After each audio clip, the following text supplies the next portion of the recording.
Hello everyone, welcome to my channel Siksha Study with me. So today I am here with study notes on Gupta dynasty. The video will be on both the languages Hindi and English. So guys, don't forget to watch the video till end.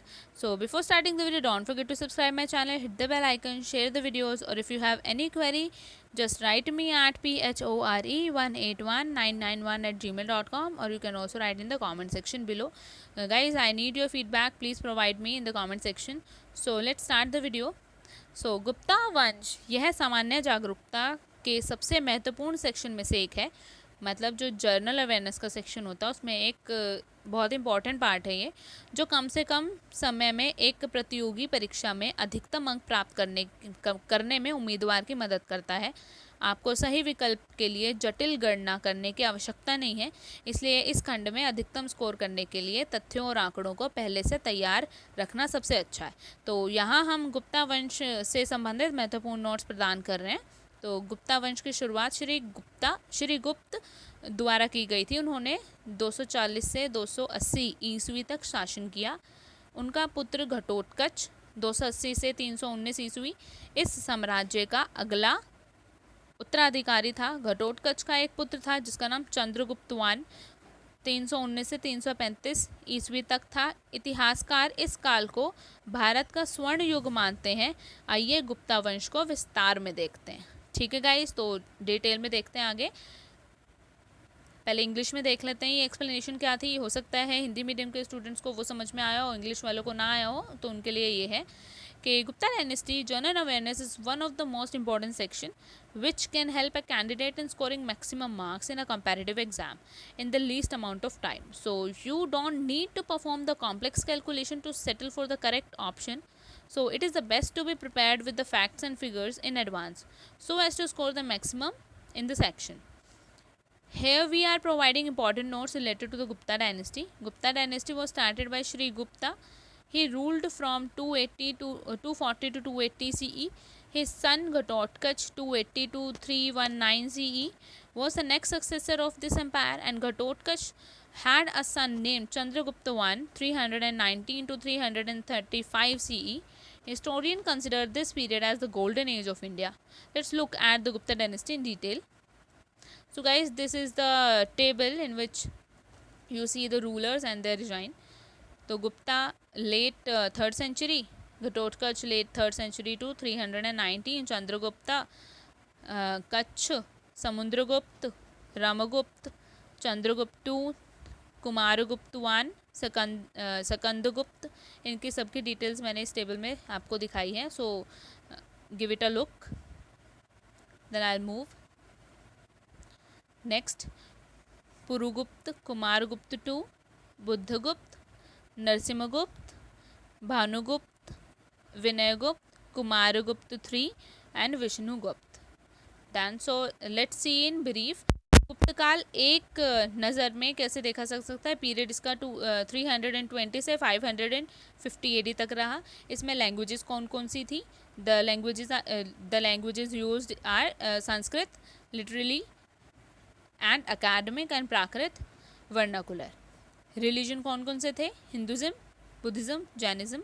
और capital which is what is the capital of the Gupta dynasty is Pataliputra. Done. So Shri Gupta कौन थे. श्री गुप्त के बारे में जानते हैं. गुप्त वंश के संस्थापक श्री गुप्त थे. इनका स्थान घटोत्कच ने लिया और इन दोनों को महाराजा कहा जाता था. Shri Gupta the founder of the Gupta dynasty was Shri Gupta and he was succeeded by Ghatotkacha. These two were called Maharajas. Next is Chandragupta one. Chandragupta प्रथम सबसे पहले महाराजाधिराज, राजाओं के महान राजा कहलाए. ठीक है. उन्होंने लच्छिवियों के साथ बेटी रोटी का रिश्ता स्थापित किया. उन्होंने उस परिवार की राजकुमारी कुमार देवी से विवाह किया. मेहरौली लोह स्तंभ के शिलालेख में उनकी व्यापक विजय का उल्लेख है. चंद्रगुप्त प्रथम को गुप्त युग का संस्थापक माना जाता है, जो 320 ईस्वी में इनके पद प्राप्ति के शुरुआत के साथ शुरू हुआ था. ठीक है. इसको इंग्लिश में देखते हैं. Chandragupta one and he was the first to be called Maharaja Rajadhiraja. the great kings of kings. He strengthened his position by a matrimonial alliance with the Lichavis. He married Kumari Devi, a princess of that family. The Meroli iron pillar inscription mentioned his extensive conquests. Chandragupta I is considered to be the founder of the Gupta era, which started with his accession in AD 320. Next Samudragupta के बारे में देखते हैं. समुद्रगुप्त संभवत गुप्त वंश के शासकों में सबसे महान थे. इलाहाबाद स्तंभ के शिलालेख समुद्रगुप्त के शासनकाल का विस्तृत विवरण प्रदान करते हैं. समुद्रगुप्त ने दक्षिण भारतीय सम्राटों के विरुद्ध कूच किया. उन्होंने अश्वमेघ यज्ञ किया. समुद्रगुप्त ने अश्वमेघ को वापस लाने वाले महानायक के साथ स्वर्ण और चांदी के सिक्के जारी किए. उनकी सैन्य उपलब्धियों के कारण समुद्रगुप्त को भारतीय नेपोलियन के रूप में सम्मानित किया गया था. Let's see in English. Samudragupta was probably the greatest ruler of the Gupta dynasty. The Allahabad pillar inscriptions provide a detailed account of Samundragupta regime. Samundragupta marched against the South Indian monarchs. He performed the Ashwamedh sacrifice.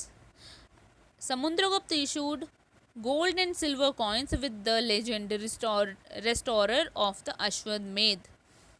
Because of his military achievements, Samundragupta was hailed as Indian Napoleon. Next, Chandragupta II. Samudragupta का उत्तराधिकारी उसके पुत्र चंद्रगुप्त द्वितीय विक्रमादित्य ने लिया था.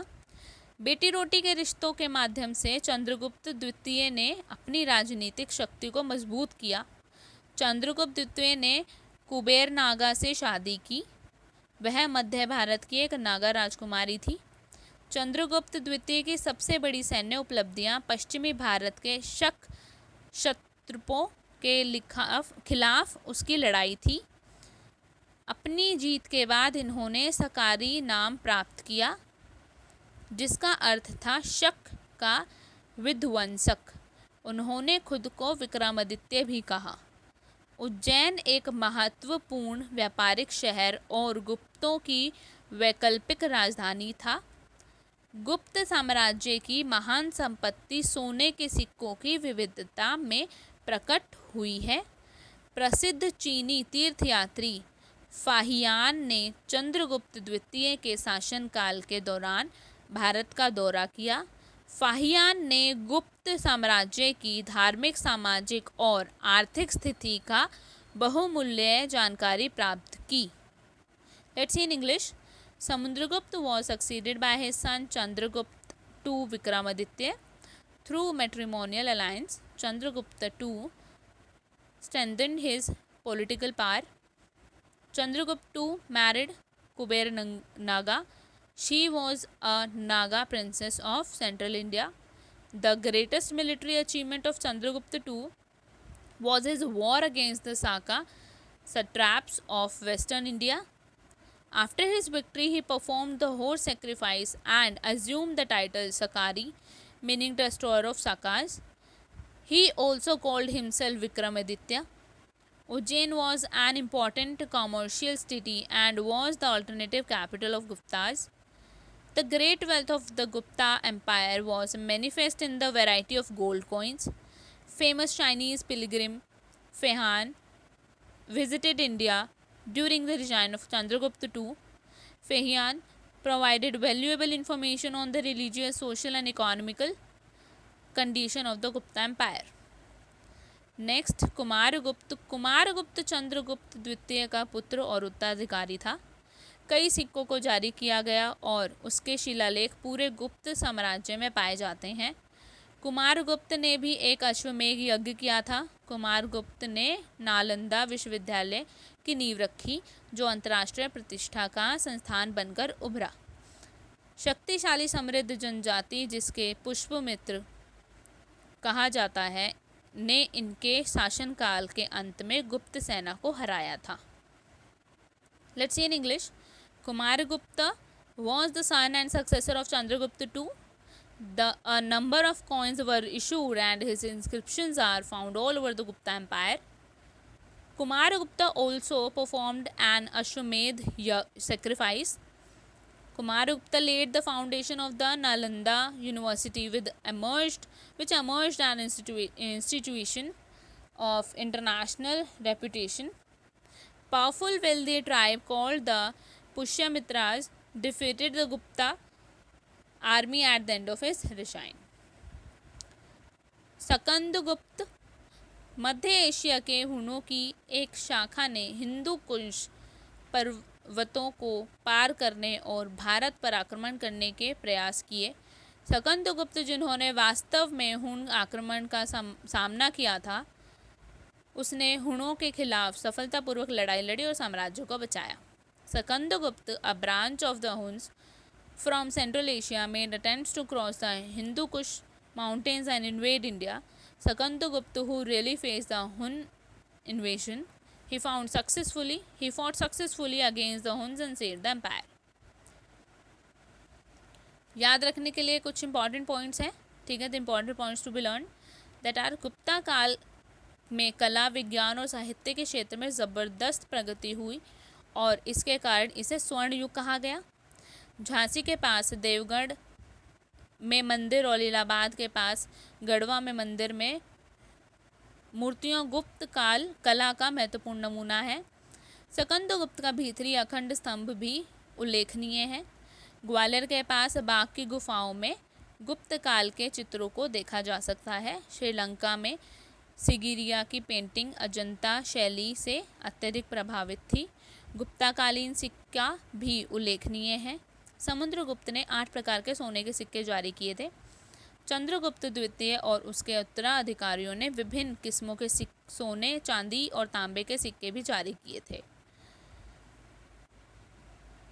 Important point to be learned: the Gupta period witnessed a tremendous progress in the field of art, science, literature, and on account of this, it has been called a golden age. The temple at Devgarh near Jhansi and the sculptures in the temple of Garhwal near Allahabad remain important specimens of the Gupta art. The Bhittari monolithic pillar of Sakandagupta is also remarkable. The paintings of the Gupta period are seen at Bagh caves near Gwalior. The paintings at Sigiriya in Sri Lanka were highly influenced by the Janta style. The Gupta coinage was also remarkable. Samundragupta issued 8 types of gold coins. Gupta काल ने संस्कृत भाषा प्रमुख हो गई, ठीक है। गुप्ता काल में संस्कृत भाषा प्रमुख हुई और सर्वश्रेष्ठ संस्कृत साहित्य गुप्त युग में ही हुए थे। एक महान कवि समुद्रगुप्त ने हरि सेना सहित कई विद्वानों को संरक्षण दिया था। चंद्रगुप्त द्वितीय का दरबार प्रतिष्ठित नवरत्नों द्वारा सुशोभित था। उसमें कालिदास सबसे प्रमुख थे। पंचतंत्र की कहानियों की रचना गुप्त काल के दौरान हुई थी। अपने वर्तमान रूप में पुराणों की रचना इसी काल में हुई थी।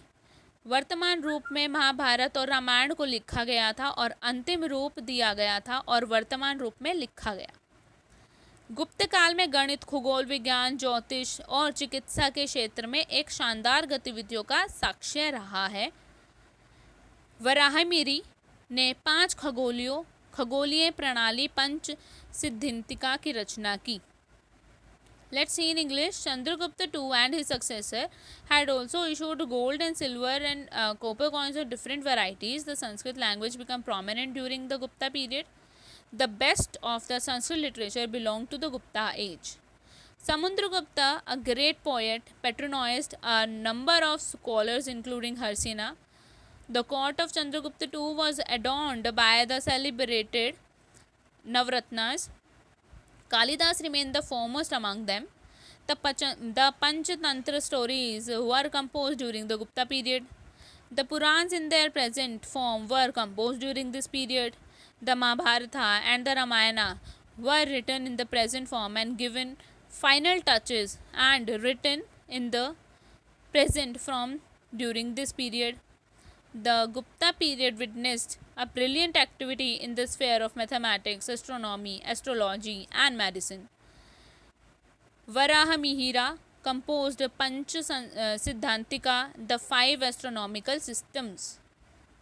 So guys, the video ended here. यहीं पर ख़त्म होती है. If you like my video, don't forget to subscribe the channel. Provide your feedback in the comment section. Do like my videos, share the videos, and thanks for watching. Stay connected.